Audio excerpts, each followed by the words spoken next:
thoroughly invigorating. No road, no problem.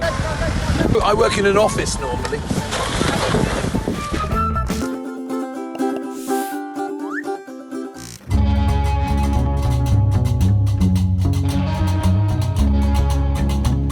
Now, in our quest to find some of the more bizarre expats across Russia, we've come a long way to the outskirts of Ulan Ude, and we've got Lucas here all the way from Switzerland, who set up a business and become almost a native Buryat. So what do you do, Lucas?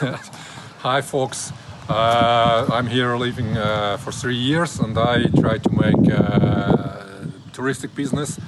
Well, I will show the beautiful Buryatia to people from Europe, from Germany, from Switzerland, and yeah, that's my opinion to show also Siberia, and we'll show that it's not only cold here in Siberia, and it's not everywhere are bears walking and all these stereotypes. What brought you here? What was the reason to come here?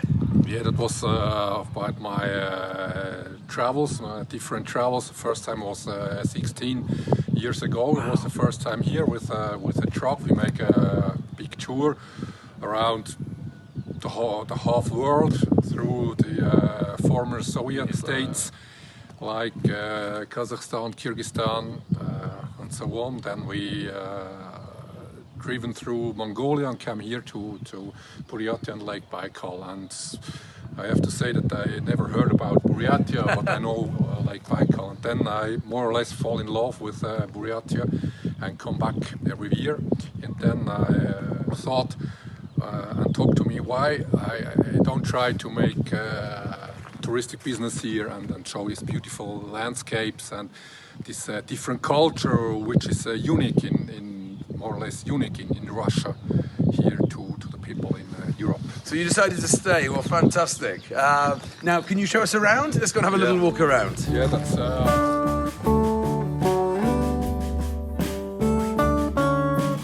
Say hi, piggies.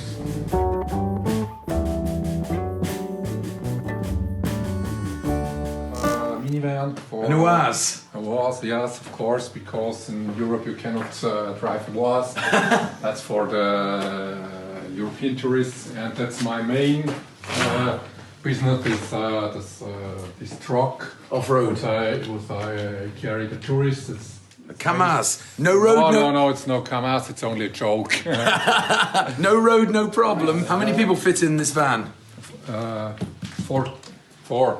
And I as a guide. Okay, and you can sleep in there? Yeah, there is a space for person, 2 double beds. There is a kitchen, warm, cold water, shower, heating, toilet, everything that makes... That's unbelievable. I was going to joke and say, is there a shower? No, it's not a joke. It's inside and outside the shower, and that makes traveling very comfortable for our people. And whereabouts do you take people throughout Buryatia? Because Buryatia is big. Yeah, that's why the people normally are here for 2 or 3 weeks. We start normally here in Ulan Ude. We go up to the north to Bargozin Valley. We go to Baikal. We go also to the Tunka Valley.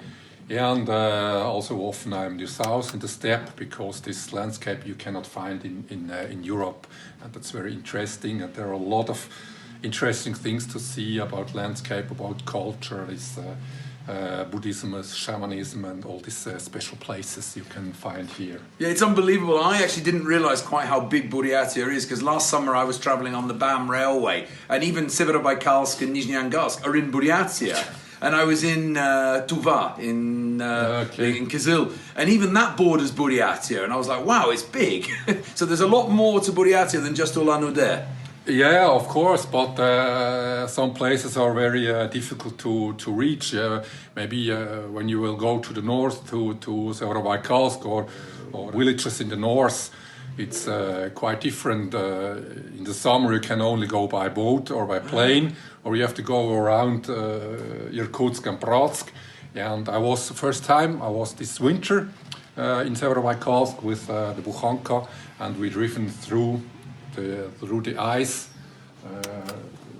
over Lake Baikal. It was a really great experience. Well, guys, if you want a real adventure, this is your man. Yeah, thanks you.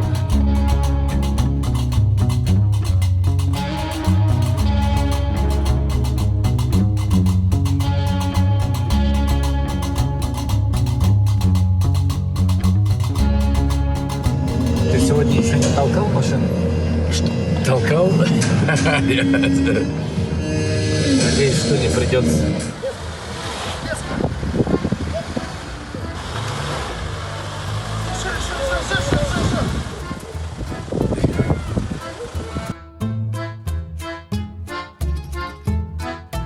Okay, well the car's a bit stuck in the mud, given the weather, so my task is to unblock it.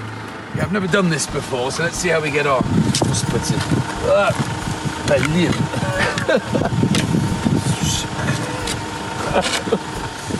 How are you?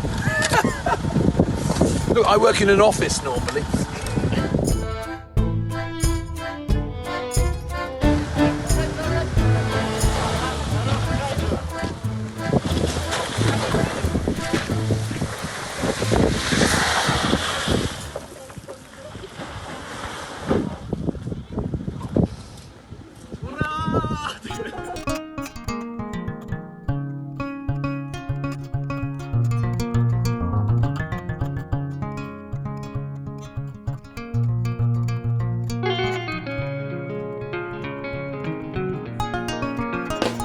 Lunchtime. We've got beef noodle soup, of course with dill, wouldn't be any other way, and we've got what we call bulzi. Russians call them porzi, the same thing, but essentially they're dumplings with lots of meat in them. Right, we've had lunch. Now it's time to go and meet the Lama before we go into the temple.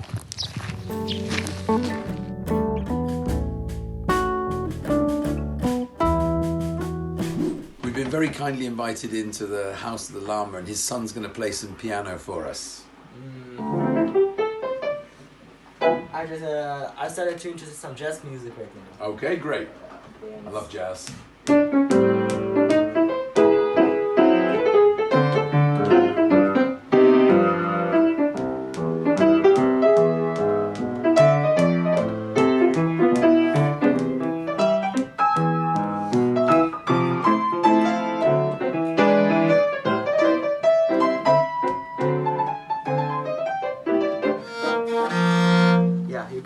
Two strings from the horse.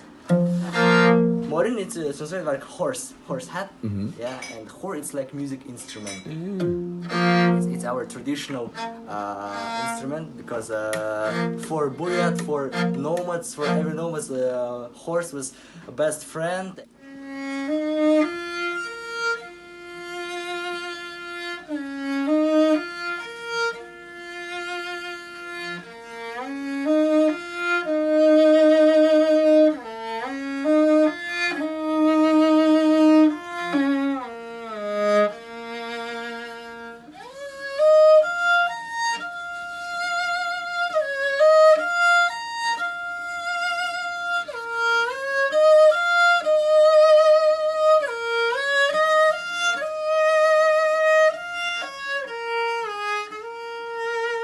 Now I can imitate the horse voice.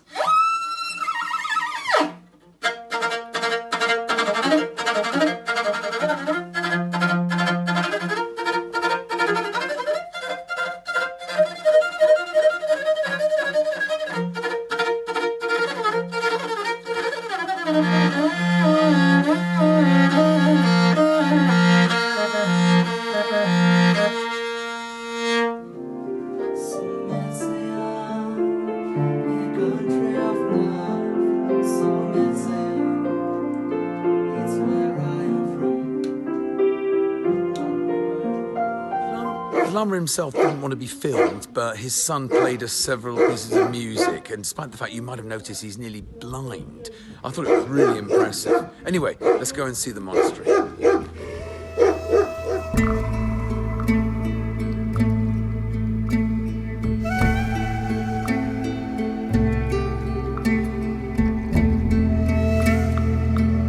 Мы сегодня находимся находимся в центре буддизма России. Это Иволгинский Датсан, который находится за 30 километров от города Улан Уде, 36 километров от города Улан Уде. Датсан – это храмовый комплекс. Слово обозначает храмовый комплекс. Отдельно стоящие здания, например, это здание или это здание, они имеют свои названия. Эти дома называются дуганы. Дуганы. Например, главным дуганом является Сакчен дуган. Или Этигил Хамбын Ордон. Это замок, дворец Хаболамы Этигилова. И все вместе этот храмовый комплекс называется Датсан. Этот Датсан был построен в 1946 году, сразу после Второй мировой войны. Здесь молитвенные барабаны хурды. В каждом барабане на санскрите есть определенная молитва.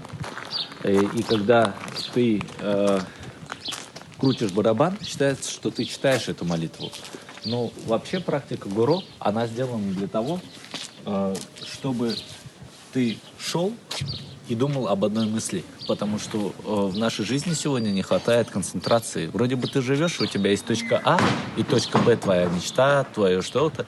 И когда ты к нему идешь, тебя все время постоянно что-то отвлекает. Семья, родственники, работа, денег нет, деньги есть. Но чтобы научиться именно концентрации ума, ты делаешь вот эту практику гуру. Ты идешь и думаешь об одной мысли, чтобы научиться держать его в голове всегда.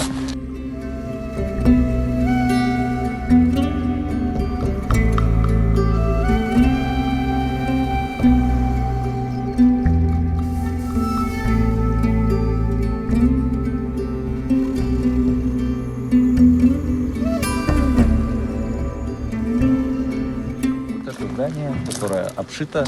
Это единственный в России буддийский университет Дашичу и Харлин, он называется. В нем есть 3 факультета. Факультет философский. Оттуда выходят ламы, которые занимаются, постигают учение буддийское. Второй это факультет, это МЧ. МЧ это врачи.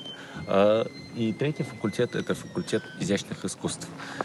Бывает еще 4-я школа, это уже более серьезные вещи, как тантрический буддизм.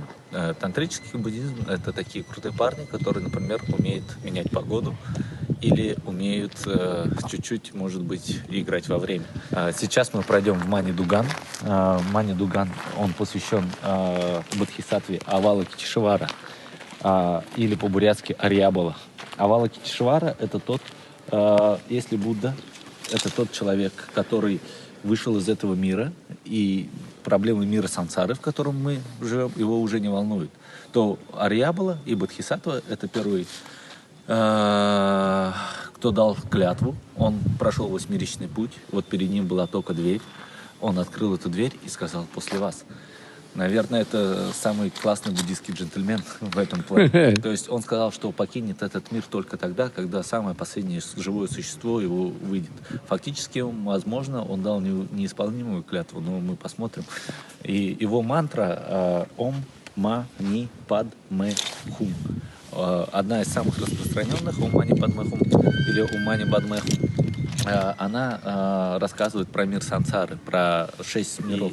Эти 6 миров: Ом, мир богов; Ма, мир полубогов, Ашуров; Ни, мир людей; Ом, Мани, Пад. Пад – это мир животных; Мэ – это мир голодных духов; Хум – это мир ада. Ну, мир адов. Там по буддийской мифологии 8 горячих адов, 8 холодных адов. И в каждом из этих миров есть параметр, это то, что делает нас лучше, и есть омрачение ума. А омрачение ума, например, у животных – это неведение. А их параметр – это гармония. Животные живут в гармонии, и никогда какой-нибудь лев не будет убивать 25 зайчиков, потому что он может это сделать, да? Он просто будет убивать только одного, чтобы покушать. И поэтому он живет в гармонии, но из-за того, что он не понимает, что он делает, у него нет осознанности, он заключен вот в этом, он живет в мире животных.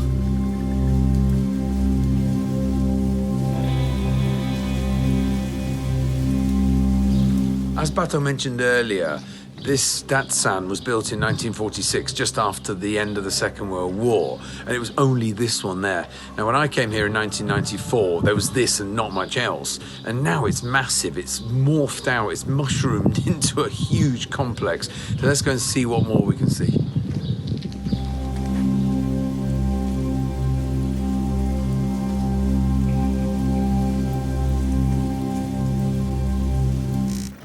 I've been told that if you walk from this line to the stone over there, and you keep your eyes closed the whole way and you put your palm on the stone and make a wish, the wish comes true. So let's give it a go. Okay, ready? There's no peeking.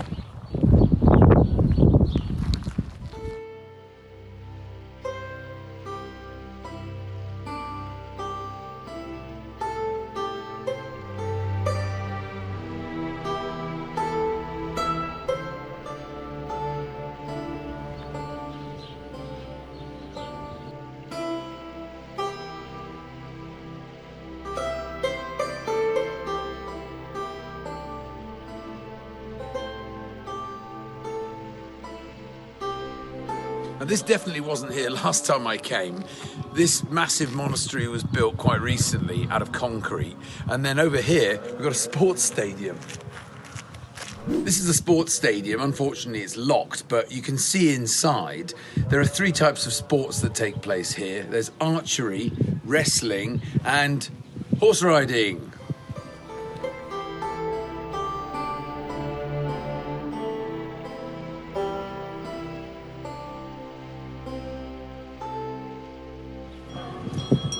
We're standing in front of the main monastery, the one that was here last time I came, so let's go and have a look.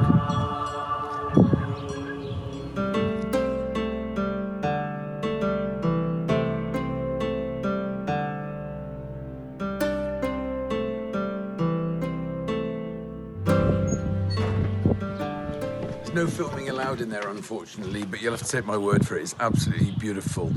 Definitely make this place your next destination. This white building behind me was where the Dalai Lama stayed when he came here in 1991, and he beat me to it by 3 years.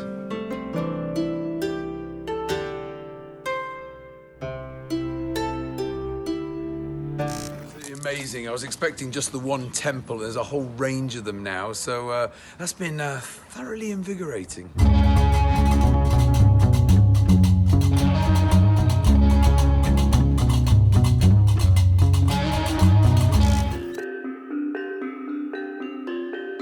I made a slight mistake. I thought they were actually pouring us the Mongolian vodka that we ordered, but it turns out that this actually contains tea, which comes complimentary. Now, there's a tradition in these parts. What you do is you take the 4th finger of your left hand, you put it in the tea, and you can either flick it or touch it on the table 4 times.